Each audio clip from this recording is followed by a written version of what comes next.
Opinion: why chopper services in Pilgrim spots must be stopped on Sunday.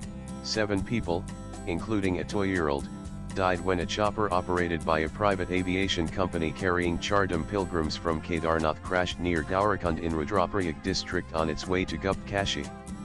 Initial indications are that it also happened due to poor visibility caused by bad weather.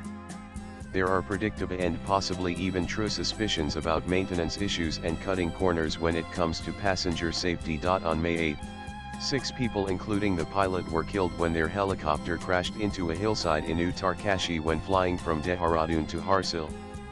10 days later, an air ambulance helicopter made an emergency landing in Kedarnath when its tail rotor malfunctioned but no one got hurt. On June 7, a chopper carrying 5 people from Rudraprayag to Kedarnath in Uttarakhand had a technical snag during takeoff but managed to land safely on a highway. It is not surprising that the Uttarakhand Chief Minister has halted all helicopter services in the state for 2 days. However, what he said raises fresh concerns.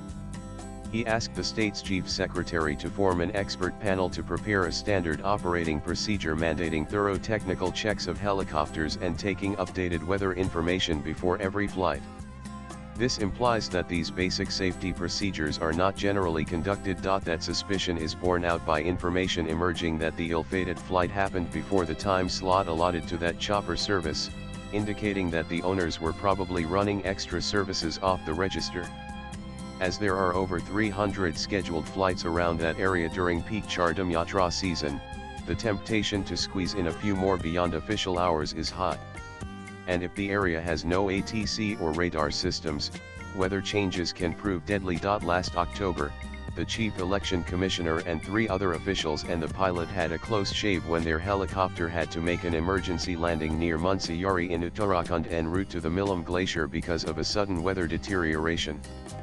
Exactly 2 years before that, in 2022, another chopper belonging to the same company whose helicopter crashed on Sunday also came down 2 km from Kedarnath, killing 6 passengers and the pilot. So, can rigorous checks really ensure safety when India's first Chief of Defence Staff General Bipin Rawat and 13 others died in a crash in the Nilgiri Hills 2021?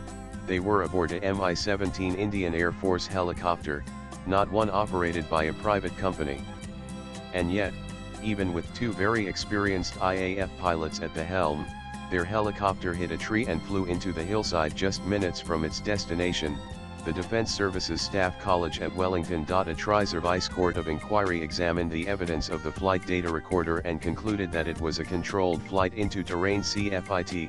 That means the pilot was in full control but crashed the chopper because of faulty situational awareness. The aircraft strikes the terrain. The helicopter was apparently flying at a lower than expected altitude when it entered a rolling cloud bank that reduced visibility to the extent that it hit the hillside while engulfed in it. Back in 2009, a state government helicopter carrying the then Andhra Pradesh CM Rajshekhar Reddy and 4 others took off from Hyderabad but flew into bad weather and tried to fly around it. The pilots decided to turn left after crossing the Krishna River but then had a problem with the oil pressure as it flew over the dense Nal Amla forest area.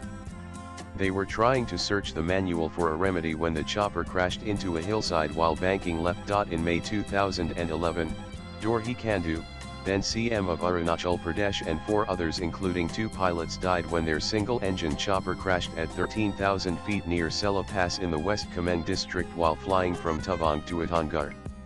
10 days before that, a Mi-17 helicopter also crashed in the Tawang area killing 17 people but the pilot and 5 others survived with serious burns. Whether Uttarakhand or Nilgiris, Eastern Ghats, or Eastern Himalayas, hilly terrain is not the best place for extensive helicopter activity as weather changes very quickly there and winds can be very unpredictable at any time of the year.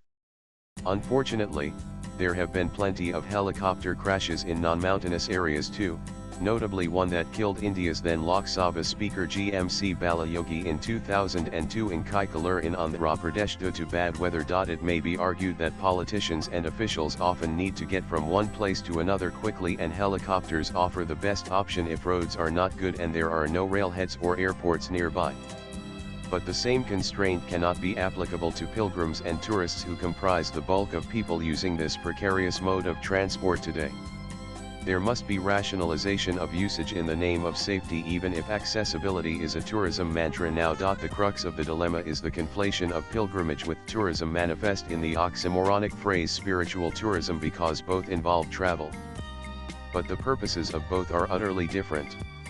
Spiritual by definition cannot be materialistic, it is about purifying the soul and attaining enlightenment.